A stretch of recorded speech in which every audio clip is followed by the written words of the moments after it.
Hi, everybody, and welcome to Comic Book Queers, episode 388. We have a treat for you in that Jeff has been severed.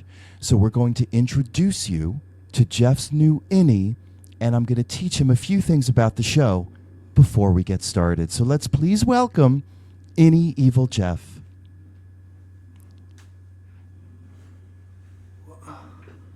Hi, yeah, sit down. Hi, Evil. I'm evil? Yes. Let me tell you a few more things about your Outie. Okay. Your Outie is gay. I like dick? Yes.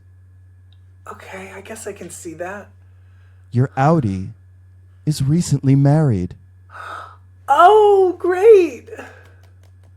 Your Outie loves the new run of X-Men.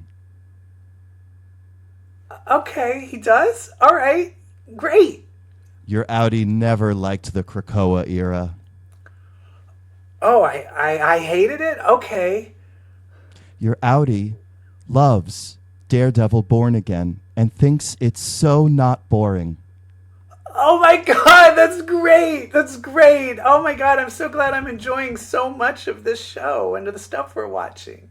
And finally, your Outie agreed last night to Venmo me $1,720 today. Oh, okay. I guess I'll do Yes, that now. please. Okay. All right, thanks. It's in there. It's just autofill is your friend. Okay. Excellent. Okay.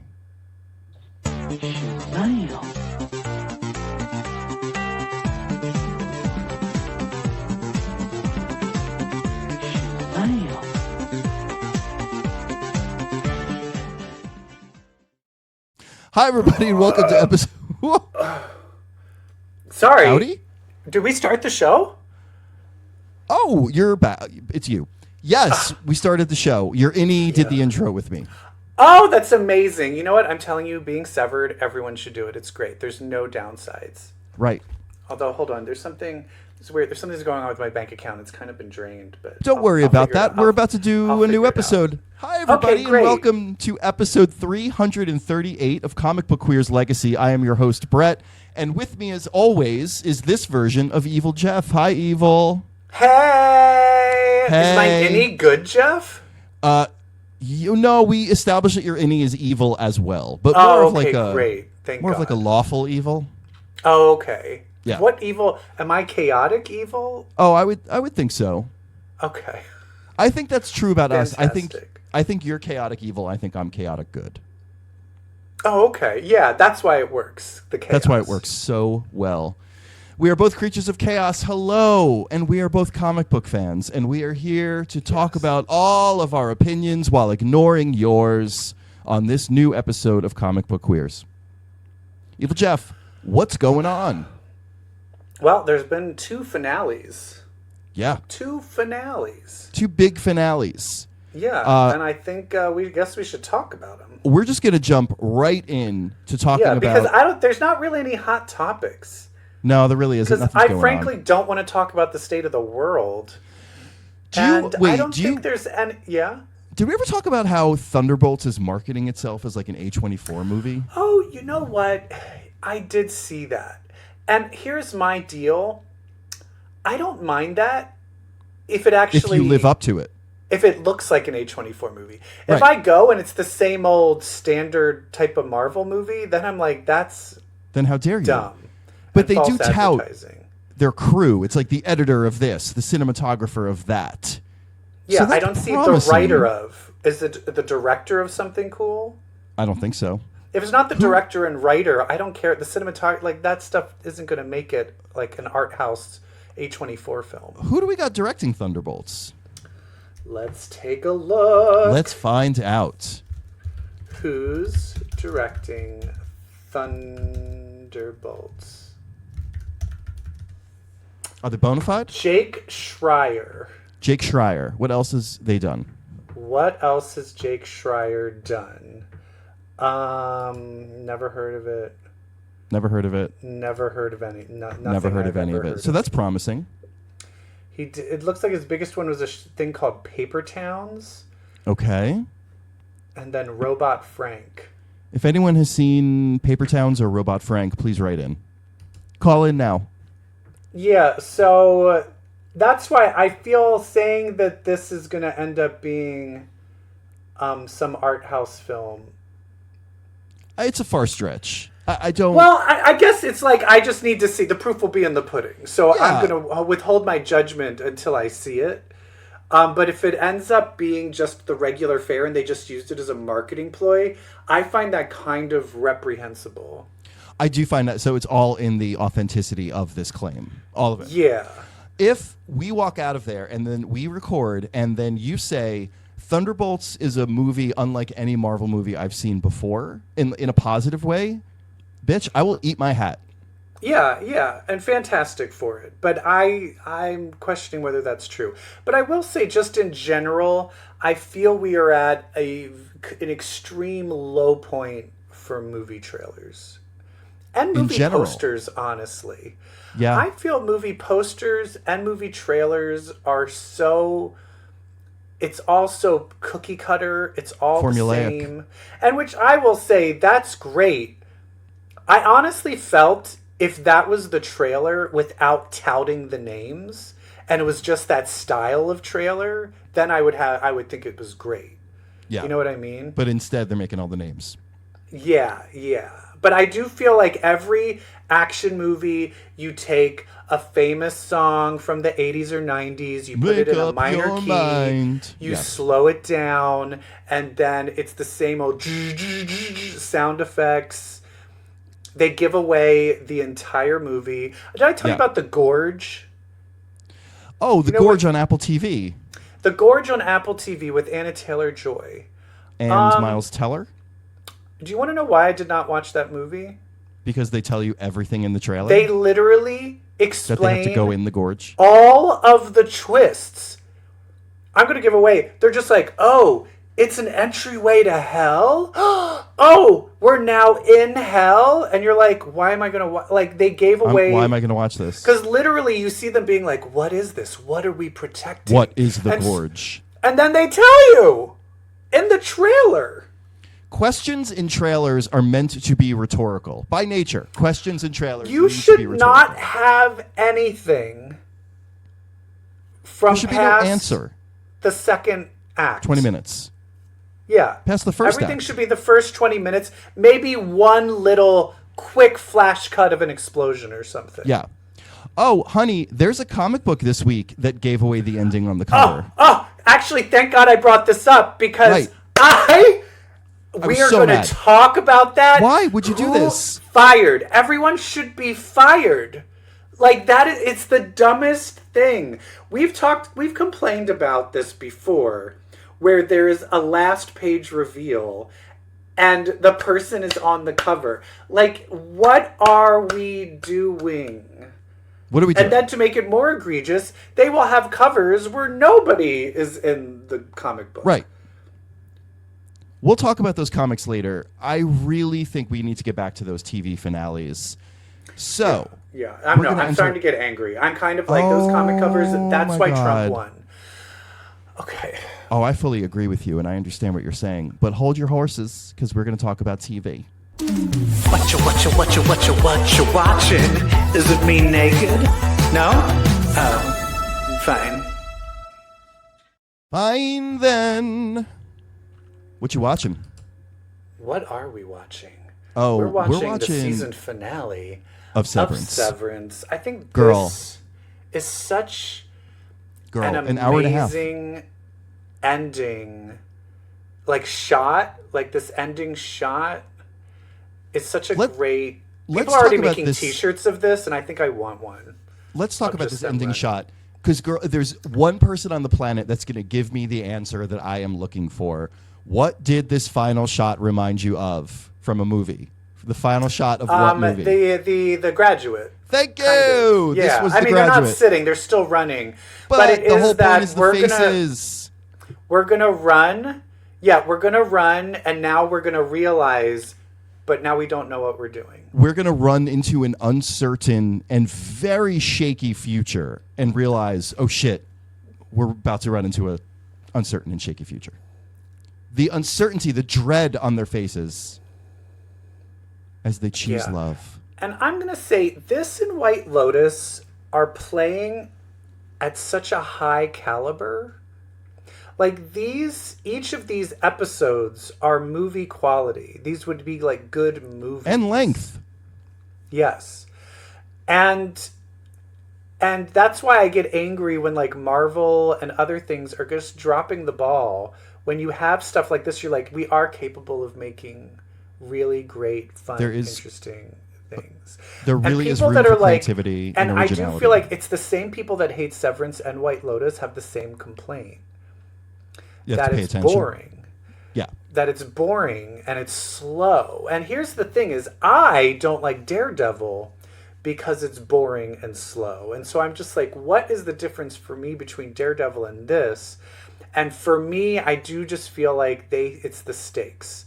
There's these underlying stakes, but there's also a way that the directors and the cinematography, it's telling the story in such a high level way that I just can't look away from the screen. It's such thoughtful storytelling, especially if we're going to stay on this final shot, which this ends with Innie, Mark, and Innie Helly deciding they don't want to become their Outies. They want to live their lives as Innies. And if it means staying in this building to do that, then that's what they're going to do. And it's such a great full circle moment from the first sequence of episode 1 of this season, which was Mark running around lost by himself in that incredibly shot sequence. Now it ends with Mark and Helly hand in hand running around. And there's so much good stuff like this. It opens up where they're in the cabin. We're finally using a recording, a camcorder.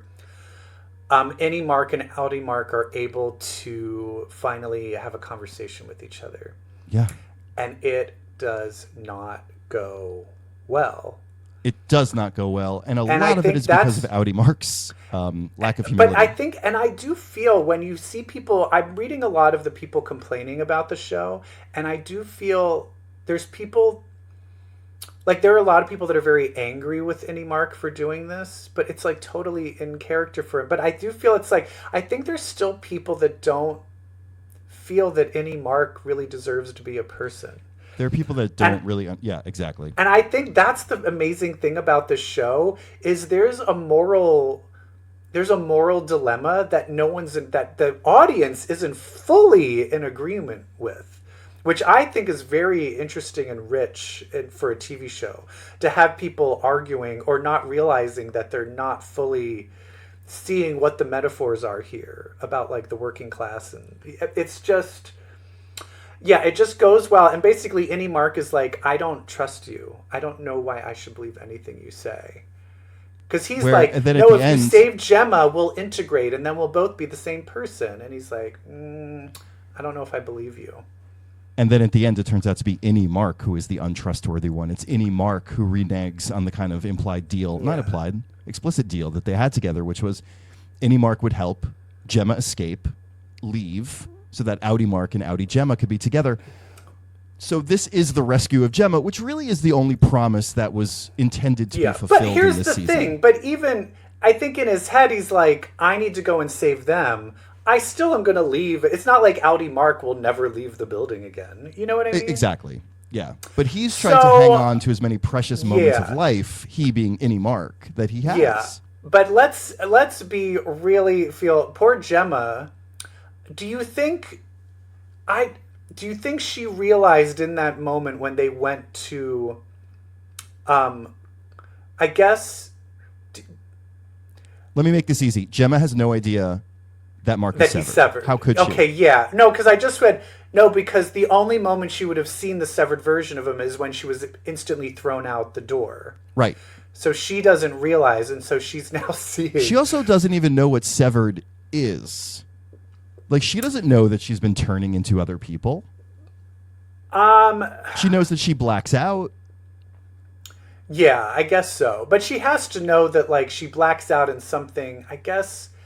But I think when she comes to and, like, she's kissing, or she's kissing, and then the next thing you know, she's outside. Yeah. She has to. She's been there for a long time, 2 years. I'm sure she's probably thought, I'm doing something. I'm becoming other people. Yeah. But can you imagine just seeing your husband, literally, you're kissing your husband, and the next thing you know, he's pushing you out and then running away with another woman? This poor woman. Talking about the dynamic between them, though, we saw, like, every possible combination. We saw, like, Innie Gemma with Outie Mark. We saw, like, Outie Mark with Outie Gemma, then Outie Gemma with Innie Mark, and Innie Gemma with Innie Mark. All in the course of an escape. Innie Mark, and it's... And also, so much of these scenes are him, which... The pacing in this, I was going insane because literally, here's Mark. Every scene, he would be like, and I'd be like, "Run, get out, go!" Yeah, because you're like, there's so much urgency, and he has to be careful. I get it, but when you see what keeps cutting back to Milchek trying to get out to catch him, and then he's just kind of slowly walking. I was Tension. like running around the room like, oh my God, I can't handle this. But also, like, it's because he's unfamiliar. He's unfamiliar with the environment. But did you notice that? He has to be like. I mean, he has to be like that. But that's what makes good TV is I'm running around like ah. Did you notice though that Gemma, who's familiar with the environment because she has made multiple attempts to escape, beelines it. She's like, "Come on!" Like they pick up the pace when she is the one navigating because she has that familiarity. But are you talking about when they're in the severed floor trying to get to the door? No, when she walks out of Cold Harbor and they're still downstairs. Right. Yeah. Because we saw her try to escape before. Yeah, I also... people are saying that Helly isn't... like, it's not really Helly when she came back. God, shut up. It's Helly. And I'm like... Just because she gave her that face... At the end, I know, but that's what I'm saying is she gave that face because that's the other woman. Right, that's exactly. Like a human thing that a woman. It's a human thing. It's like I won. He chose me. Sorry. Yeah. Yeah, it's not people and their media literacy. I cannot. But here's the thing: is they do have leverage now, because Innie Helly now just realized that you can't do anything to me. Because the dad feels that Kier is in Innie Helly and not Outie. So here's what's going to happen. The dad is going to do something. James Egan is going to do something so that moving forward, Helly is the dominant personality. Helly is the default person, not Helena. Helena's going to be lucky to get out, if ever, because dad doesn't want her around. He wants this one around. So this third season, I think doing that, because you were kind of like, how are they ever going to get out? What are they going to do? Where's there to go? No, adding that leverage is so smart because it gives the third season somewhere to go. Yeah. Because otherwise you're like, they don't have any leverage. They have tons of leverage now. So I love that. Yeah. I also love how they flipped, like, if you look at this as the Oedipus Eurydice myth, like Hadestown, like they've switched roles. Like now it is Mark who's kind of trapped in quote unquote hell, and then it's Gemma who's got to go in and rescue him. Yeah, because that's my thing. Is I was also like, Jenna, you just need to go. I know you're traumatized, but go. Get in your sister-in-law's car, which I'm sure is running idle outside. Here's my thing though, is I want to talk about Cobell. And what is Cold Harbor? So Cold Harbor, it's her most traumatizing. It's taking her most traumatizing things to show if there's any change, if she's truly severed. We're going to take her miscarriage, have her deassemble this crib to see if she's truly completely unsevered. And I think what they were saying is after we do this final test, we're going to take the chip out and analyze it, but that will kill her. Yeah. So I think that was what they're doing. I thought Cold Harbor was... But then I still am like... Are they really just perfecting severedness? I thought it was about cloning and Kier and maybe putting Kier inside someone else. Do you think that's still anything in there? I still think like they've established that the numbers are the building blocks of the mind, and so I can see them maybe like constructing a new Kier and putting that. like building innies that are actually people who have died or, long past. So I do think that there's potentially down the road we could get into bringing Kier back. But I think the point of Severance and everything that they were doing with Cold Harbor was a lot simpler. Yes, it was to perfect Severance. Why? To get rid of pain. The whole point of Severance is so that we don't have to ever suffer or deal with our pain. And that was the test. Is she free from her pain and suffering by putting the crib apart? Yeah. And the answer was my yes. thing is, and this is where I want them to address this, and I know this is just me being like acting like being severed is real. But the physicality, the cortisol from stress, that doesn't go away when you switch from the innie to the outie. And so that's the curious thing that I want them to address more is like if you're running and like if he then goes to outie Mark and then you know what I mean? It's like or Helly's running. If she became outie Helen, she's still going to be like, you know what I mean? I can't. Yeah, they showed that with like the dentist. Yeah, but she was kind of like, oh, just my tooth hurts, like, ow. Yeah. But I think, I am curious about the physical aspect of that too, because it's kind of insinuating that even the physical aspect isn't the stress, isn't affecting the body when you switch. That is cut off too. Also, Sandra Bernhard showed up as Sandra Bernhard. Yeah, finally. Showed up as Sandra Bernhard in this, and I was like, okay, that's why she was cast. That's why. Well, the other one, that's why she was cast, was Gwendolyn Christie, Brianna of Tarth, because she got to the physical fist fight with that mountain of a man, Drummond, and held her own. She kicked the shit out of him. I was like, oh, that's why Gwendolyn Christie. And did you hear Adam Scott got a concussion in that scene? Oh, no way. He was talking about, he's like, oh yeah, there's a scene where I hit a wall and I got a concussion. He was talking about that earlier, and you're like, oh, that's what this was. That was that one. That was a realistic fight scene. Like that punch that Drummond delivered. That was the whole leading up and fight, the tension, the pacing. Oh my God, I was freaking out. And Drummond's death, one of the best TV deaths of all time. Of all time. The accidental, like during the switch from innie to outie Mark, he pulls the trigger. Amazing. But then that led to the escape because A, his big ass body held that elevator open, and B, the blood that then squirted on Mark's tie. So smart, was able to get into the door. The show is so the DNA coded door. Smart. So fucking smart.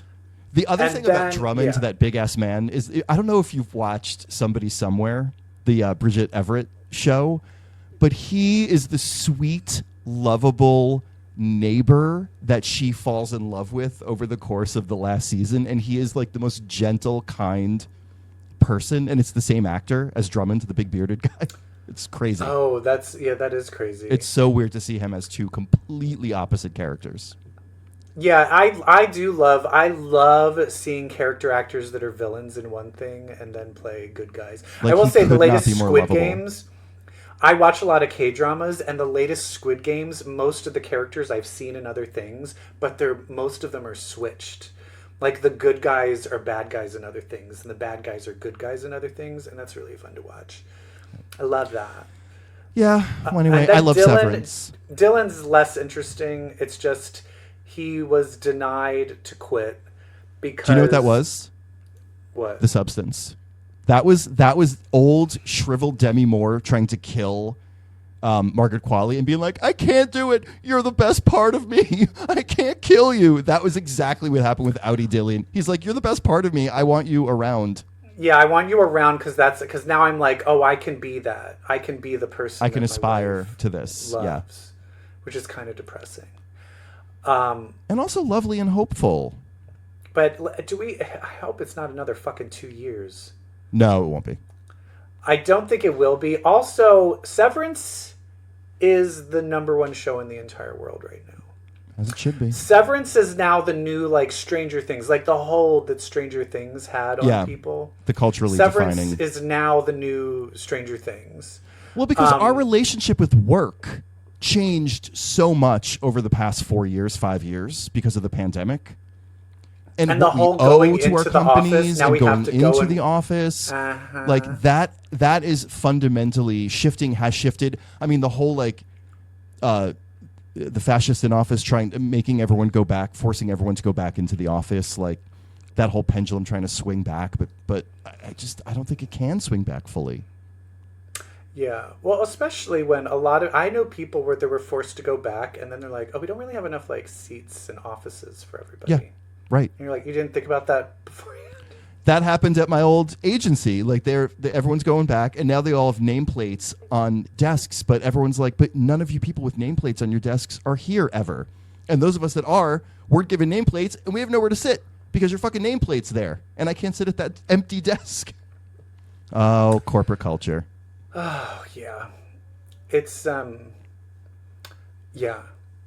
I will say I'm lucky that I do not have to I have 1 to 2 meetings a week. And I know people where they like, I can't get my job done because I spend half my day in meetings that could be emails. That was me.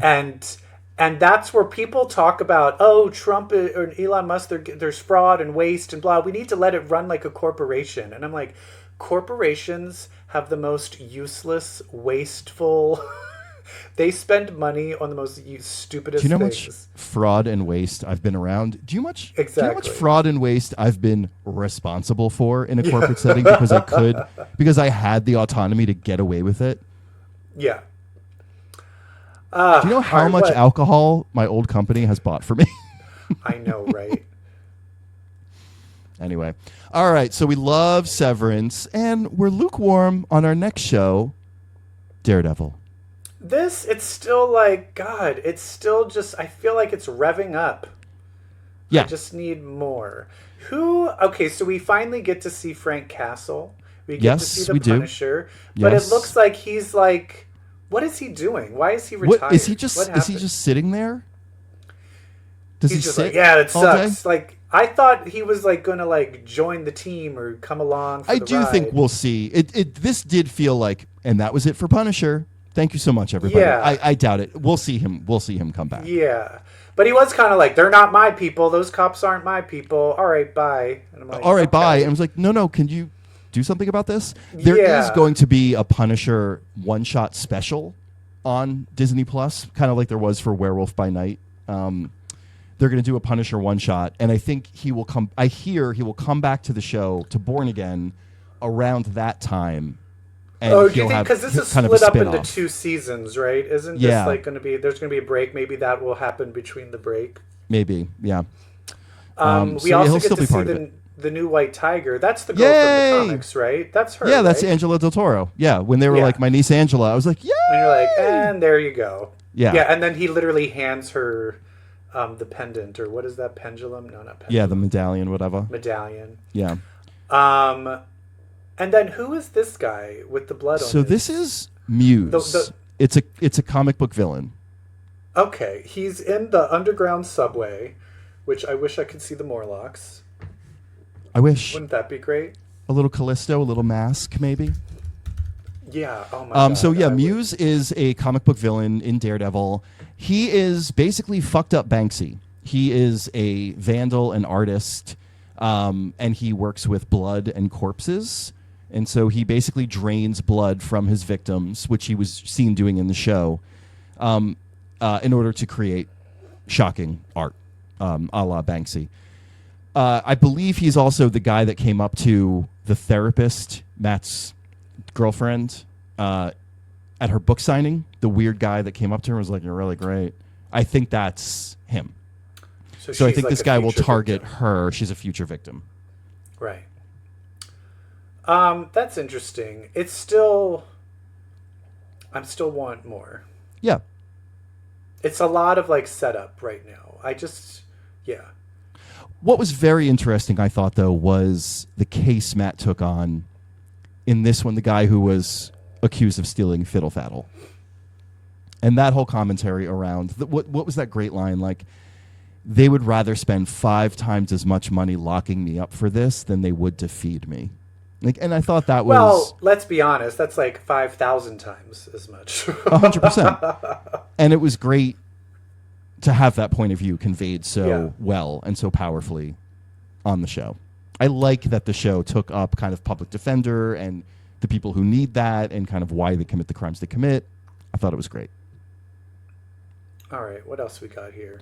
Well, I know there was a a Harley Quinn finale. I did not watch it, nor did I create a visual for it. That's how much I don't care these days. But you saw it, and you promised you would tell me all about it. This show really jumped the shark. It's all... So basically, Lena Luthor defeated Brainiac and took over his little ship and shrunk down Metropolis and is gonna, basically, be some evil villain, and then Metropolis is shrunk down. Harley Quinn and Poison Ivy and her mom, because the dad is dead. The dad has been killed. The dad tried to have was paid to put a hit on Harley Quinn, I think, from Lena Luthor, and then the dad ended up being killed. So her dad's a piece of shit who's dead. And so now basically they bring in Lex Luthor because they're like, oh, that's her kryptonite, is her brother. Mm-hmm. But in the end, it backfires and they decide to team up. Okay.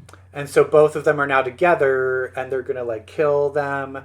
And then they basically defeat them. The little plant, Frank dies, the plant dies, and then there's a little baby girl version of the plant. I saw that. And that plant eats Lena and Lex Luthor. Great. So they're defeated. And then they go to escape. And then the main Brainiac ship hits his home planet, and all the debris causes a meteor shower and then fucks up their escape pod, and then they're all about to die, but then Superman comes and saves them. Oh. And then in the end, because the Metropolis was shrunk, and I could be wrong, but this is what I think happened. They unshrunk it right next to Gotham. So now Metropolis and Gotham are right they always next were. to each other. They always were in the show. They were across a river. Yeah. Oh, they were? Oh, okay. So they're back in Gotham, but then there's still Metropolis. Yeah. Right there. And it kind of ended with no big, as if this no might setup. not come back. This is it. Yeah. There's no setup. I kind of was hoping there wouldn't be a setup because I think the writing's on the wall. And it was kind of very... Wait, what? Yeah. Yeah. Anyway. All right.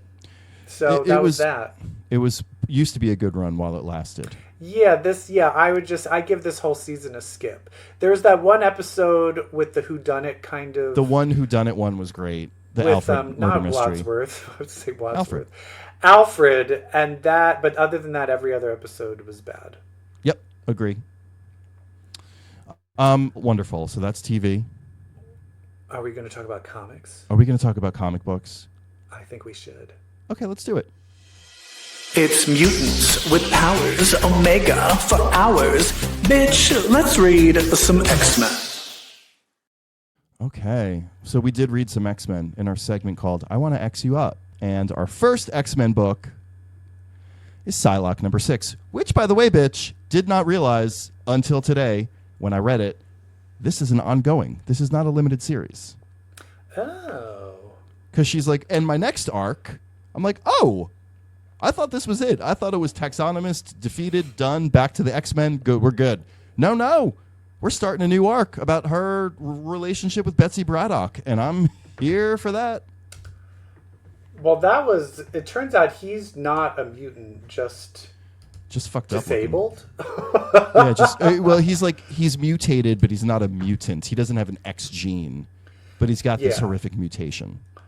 But it does look, he just because she has such a fucked up history, he wants to make her part of his museum, but that includes he needs Betsy Braddock too, which I did kind of like that. Yeah, because he wanted to morph them physically into this creature and then stuff it, put it on display. He is the taxonomist after all. Taxidermist? The taxonomist? Taxidermist? The taxidermatologist? The taxes are too high, Modest. Oh my God! Don't even. Oh my God! You know how I'm a freelancer now? Well, she's working on her first quarterly.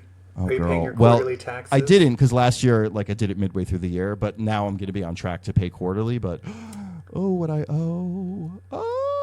Bitch! Why does this world take half of what we make? Half. Why? It's not half. It's a third. It's half for me. It's fucking half. Why is it half for you? I don't know. Wait, who's adding it up for you? It's half. Do you have an accountant that tells you how much to send? Oh. Because it's always been a third. It's not a third, it's half. Because my W-2 takes out a third. And then I still get stuff back when I do my taxes. You sure about that? You sure it takes out a third? Yeah. Yeah, I look at what... Yeah, when you look at your check, you see what the total is. Social Security, Medicare. Yeah. All... And that's the thing. I will say this. This is where we're sounding like Republicans right now. But, you know who's talked about this? Cardi B, where she was like, I would love to pay taxes. I'll pay more taxes if I felt like I was... I felt like everything worked. Can I get some health insurance? If I'm giving you half my shit? I know. Because in Sweden, they're like, yeah, we pay 60 to 70% taxes. And they also have free college, free health care, free child care. They're just like living it up. Anyway, Psylocke. Whatever. Psylocke. How does she by being more powerful than this guy thinks she is. Yeah, basically she's crucified. She's like pinned like a butterfly. Pinned like a butterfly, but very crucifixion-esque. She just fucking tears out of it. She just tears out. And then, fucking puts, the good old psychic knife. Yeah, well, she battles a bunch of... Yeah. Battles a bunch of things, fucks him up, fucks the guy up. That's it. You don't mess with her. But does she just leave him, or is he just... I think she kind of just leaves him. Yeah, I was like, shouldn't he go to jail or something? I don't know. Yeah, I mean, it looks like his life is one big jail. This guy's a cock. Yeah, but basically she goes back to Grey Crow, and then she looks in the mirror. And then she sees like the hybrid Betsy Braddock thing that the taxonomist was saying he was going to create. Yeah, so why is she seeing that? What is that about? It's going to lead into the next arc. Yeah. And then Grey Crow's like, how you doing? And she's looking in the mirror at this hideous hybrid of her and Betsy, and she's like, I'm fine. It's like, I don't want to be white. Oh my God. Why has it got to be white? Oh my God. I will say, I was hanging out with someone. I was at a gay bar, and so what was I talking about at the gay bar? Drag race. X-Men. And someone was like, oh, I love Psylocke. Betsy Braddock, right? And I'm like, not anymore. And I was like, no, Betsy Braddock is Captain Britain now. And he's like, no, she's Psylocke. And then I was like, no, well, Betsy's a white person now. And and then he's like, what? And I was like, oh, you don't know. Oh, so I then, telling a drunk person at a bar who has a little bit of X-Men knowledge, the story of Betsy Braddock being mind swapped with the Japanese ninja, and then 30 years later realizing it's problematic, and then splitting them apart. Under the editor-in-chief of Marvel, who did the same thing in real life. Yeah. Wait, what do you mean did the same thing in real life? C.B. Cebulski. He pretended to be a Japanese writer for a while. Oh, that's right. I forgot. He gave himself a Japanese name. That is so crazy. People are wild. People are fucking crazy. You know about the Grey's Anatomy writer, right? No, what? One of the writers on Grey's Anatomy faked a whole cancer, faked that she had cancer, and then was writing stories, and they're like, yeah, write it into, and then she faked chemotherapy, and it was all Wait, I fake. know someone who did that. I know someone from Second City who I just looked up on social media, and she's got 2 million followers or some shit. I'm like, no. She faked cancer? How has she not been canceled? She faked cancer for years that? While she was on Torco. She faked cancer. And no one called her out for years. People started to catch on, and then she was called out, and then she admitted it. But then why does she still have followers? Thank you. Yeah, that's crazy. It's That's crazy. crazy. Although it is the plot of an amazing TV show called I Love That For You, starring Vanessa Bayer, which I love that show. highly recommend everyone watch, where she pretends she has cancer so she doesn't get fired from her QVC job. Yeah. She has 223,000 followers. That's still too many for someone that pretended that they had Oh my cancer. God, she also does. She's head of the improv retreat. Oh God, don't go. And I will say, one of the best improvisers I've ever seen is the other thing. This person. Oh, she's super. Well, that, you know what? Sometimes when you're super talented, you're super crazy, or super mean, or super evil. Joss Whedon. Yeah, Joss Whedon. Or the other two, the writer of the other two. Or Hollywood. Hollywood. I know. That's why I'm not super famous, because I'm just like too nice. Yeah, that's why. All right, let's talk about. Let's talk about Magik, number 3. I didn't read this. It's because I was not super excited to read it because I haven't liked it yet. Literally the wordiest comic book issue I've ever. Like, I turned the page and I saw how many dialogue balloons there were, and I went, "Ugh." Out loud. Is it still? Do you ever do that reading a comic book? You go out loud. You stop and you go, "Ugh." Yeah, I know. Is it still her in that like gay sorcerer? No, dude? because she got sucked into the realm of the demon. That's after them. Oh, right. So she's fighting him. And it's literally all he does is talk. You see, the reason I'm here is because of this, and then this happened, and then this happened, and then you happened, and then this happened to you, and then I'm going to do this, and now over here, look at this. This is what this is. This and that, and this and that and this. That was this issue of Magik. And then what happened? Nothing. Did she Nothing escape? happened. She escaped. Again, Did she I'm more defeat powerful him? than you think I am. Is he dead? No, I think he's still alive. She just escaped, and then she happened upon the gay kid, and then they're like, okay, yeah. All right.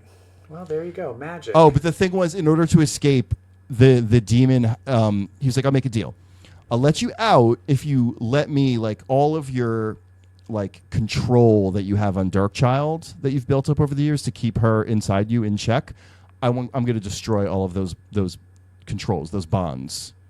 And so the Darkchild's going to be able to, like, break free and roam free. And she's like, okay, cool, I can handle that. And then so she's like, she sees the gay kid at the end, and she's like, all right, so listen. So, like, the Darkchild is, like, ready to bust out of me any minute, but it'll be fine. And he's like, oh, well, while you were gone, trapped in that other realm, somebody was helping me do whatever the thing is we need to do.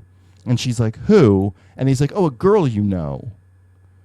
And then the last page reveal is the girl who has been helping him while Magik is trapped is Who? Miss Danny. Danny Moonstar? Moonstar. So she shows up at the Oh. end, and she's like, what's up, bitch? And Ileana's like, oh my God, bitch, what's up? And Ileana's like, this is literally the last person I want to see because the Darkchild is about to bust out of me, and this is the last person I want to see it happen. Okay. Yeah. Because Danny ain't going to put up with that. No. That shit But at Danny's all. probably the best person to help keep it at bay. Oh, I mean, that's true. Like, Danny is probably the best person to help is a true sentence in any situation. Yeah. Which is ironic because her powers is only to show your deepest fear. Yeah. But the rest of her cooks. Which is, it's for a character that has such an amazing power and then is hardly ever used. They're like, she makes you feel your biggest fear. How about we make her shoot psychic arrows instead because she's Indian? Right. She's Native American. She should be the leader of the X-Men. Is she? But is she? How much is she still Valkyrie at all? Yeah, she'll always have that. Yeah.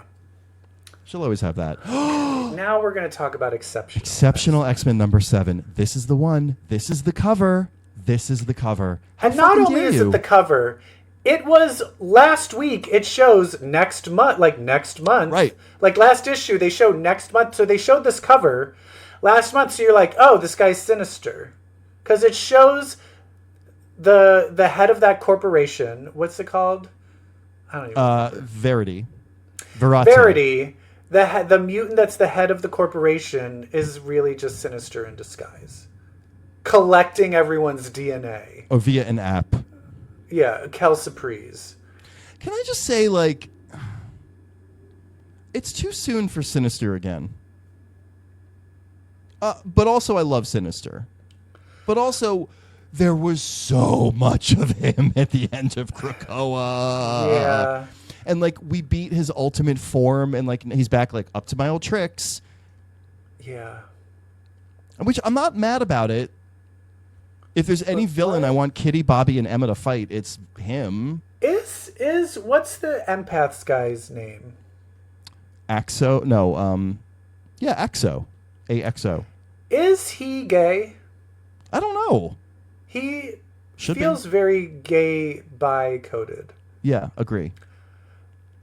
What if this is the beginning of a romance? With him and Sinister? Yeah, kind of like Apocalypse and... yeah. So, like, he'll Earthquake become his guy. ward? Yeah. Wait, what's his name? Why can't I think of it? Richter. Richter.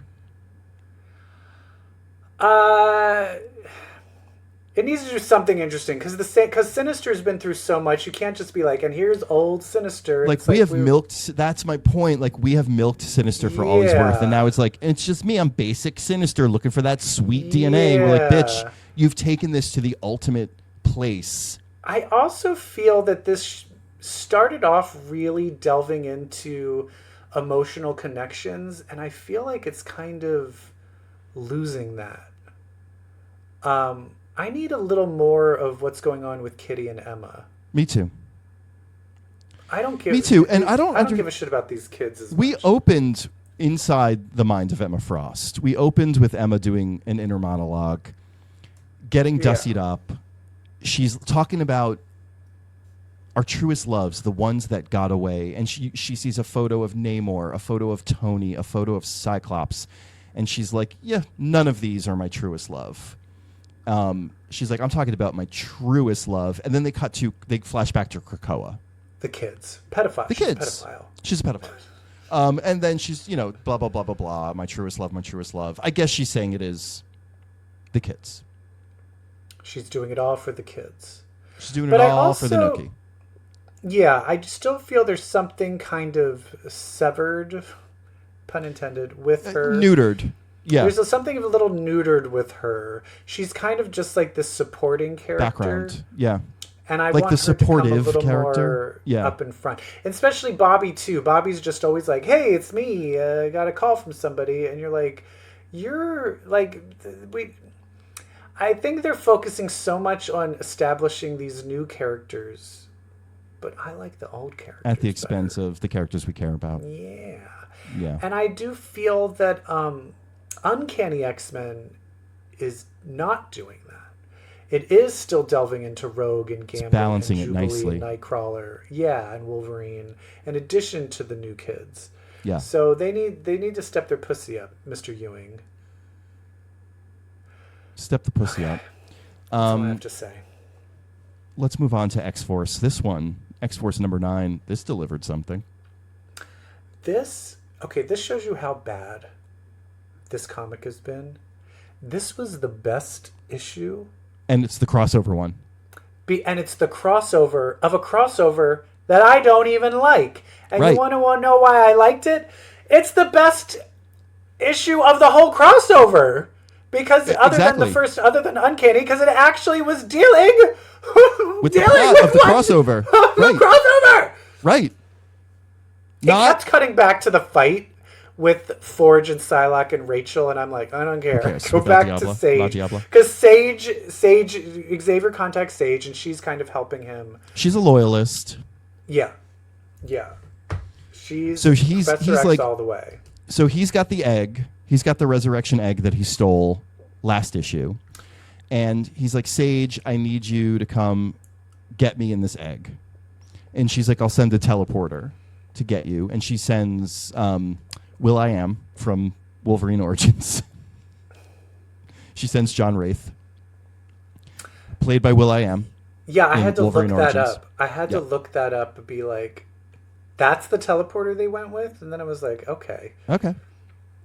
Who actually was left for dead last appearance. He was in the early Wolverine when they started the Helverine stuff, and Helverine had killed him. So he has a line of like, when you found me, hanging on to life. I was like, okay, thanks for explaining that away. But Sage was actually pretty cool in this issue, though. Like, her powers and stuff, like, she reboots herself and has, like, a new power set kind of every time.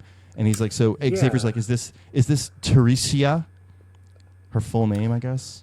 Yeah, and she Teresia 9.7? She's like, no, it's herself. Tessa 10.6.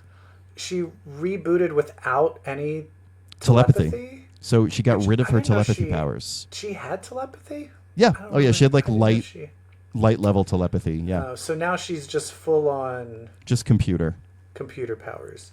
Do you know what computer power I want to give her? Command Z.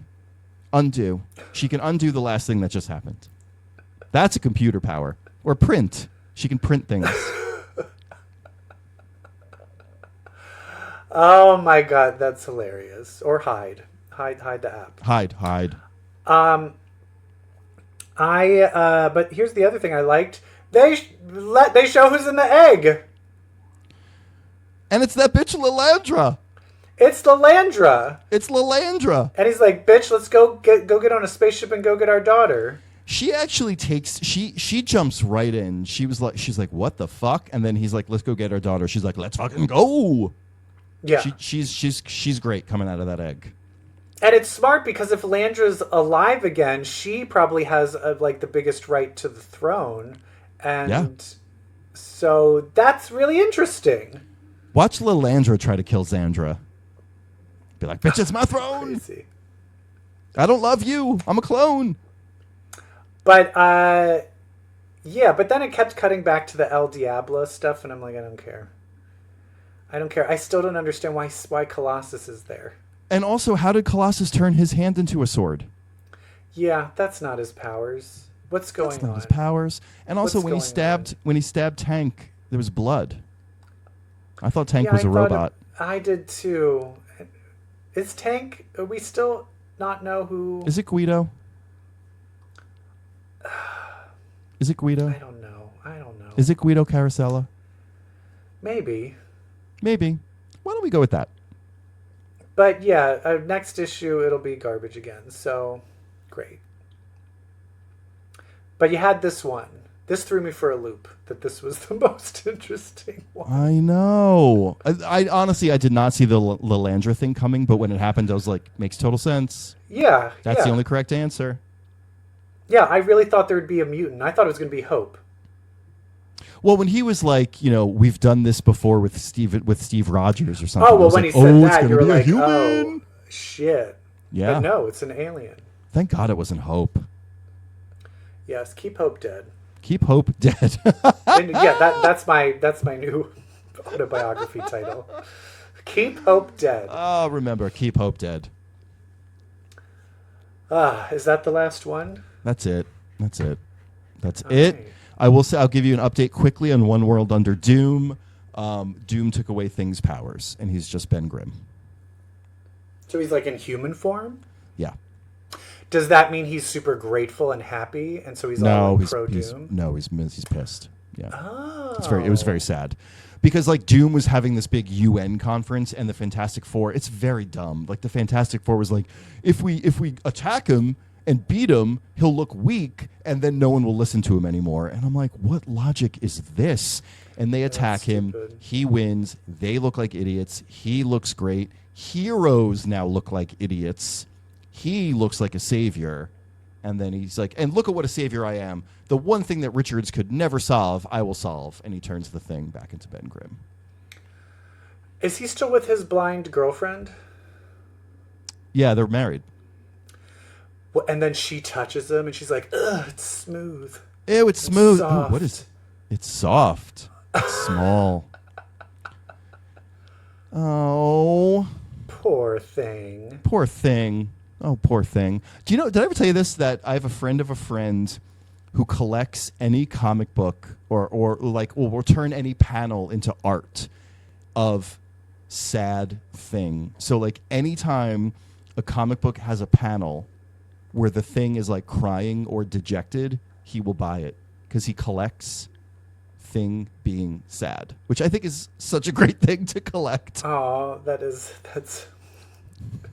I love that. sad. That somehow reminds me of the Garfield without Garfield. You've seen those, right? Oh, remember those? Yeah. Where it was a study about John's mental health. Yeah, where it's like if Garfield was never really there and he's just like this just sad, lonely sack of shit. Yeah. Well, great, we did it. We did it. And we did it. Thank you for listening. Thank you for... I hope you enjoyed Severance, and I hope you... I'm curious, did you enjoy Harley Quinn? Reach out to us. Ask us about stuff if you liked it or didn't like it. Someone commented, I talked about watching the show X again, which I am still rewatching. Oh, yeah. It's amazing. And one of our listeners also watched the show and was talking to me about it. So yeah, reach out to us, comments. We have nothing going on in our lives, so we will answer comments. We will. I swear to God, we will. And I have... to say I have nothing going on in my life is not fair. I have a little bit of gay sex happening in my life. Oh, great.